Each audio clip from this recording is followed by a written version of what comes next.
سلام الله عليكم، وباختصار وبدون مقدمات، وأبدأ بالخبر الأول فورا وباختصار. حبيت أنبه لحادث ممكن يصير غدا.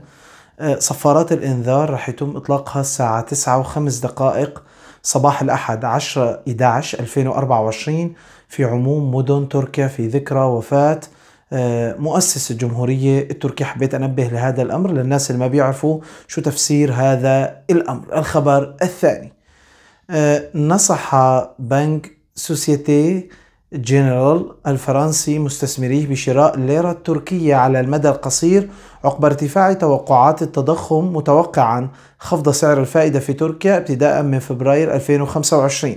الخبر الثالث، حدد الرئيس التركي رجب طيب أردوغان هدفا لزيادة نسبة مشاركة المرأة في سوق العمل التركي لتتجاوز 40% بحلول عام 2028. الخبر الرابع، قبل ما ننتقل للخبر الرابع، إذا عم تشوفوا هاي الفيديوهات عم بتقدم أي نوع من أنواع الفائدة، ما ننسى الضغط على زر الإعجاب وترك تعليق حول الموضوع ومشاركة الفيديو.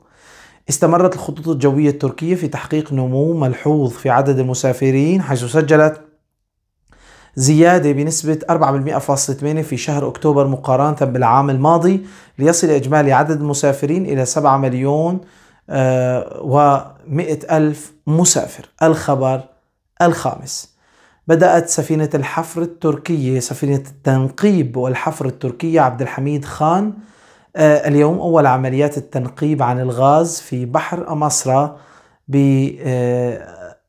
في البحر الأسود، في خطوة تعد حاسمة لتعزيز أمن الطاقة في تركيا.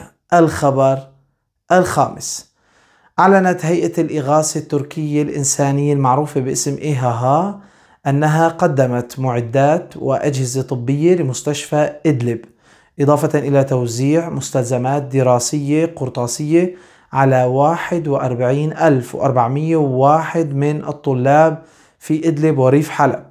وقالت هيئة الإغاثة الإنسانية التركية إيهاها أنها زودت بالتعاون مع الهيئة الخيرية الإسلامية العالمية ومقرها الكويت مستشفى طوباس في إدلب ب 63 جهاز طبي و45 سرير مرضى وأثاث بقيمة 403,000 دولار.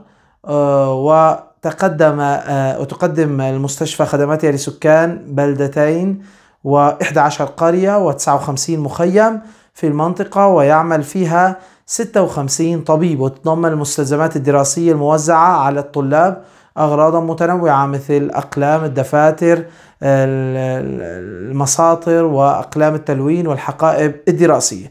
في نهاية النشرة نقول: سبحانك لا علم لنا إلا ما علمتنا إنك أنت العليم الحكيم، وآخر دعوانا الحمد لله رب العالمين. السلام عليكم.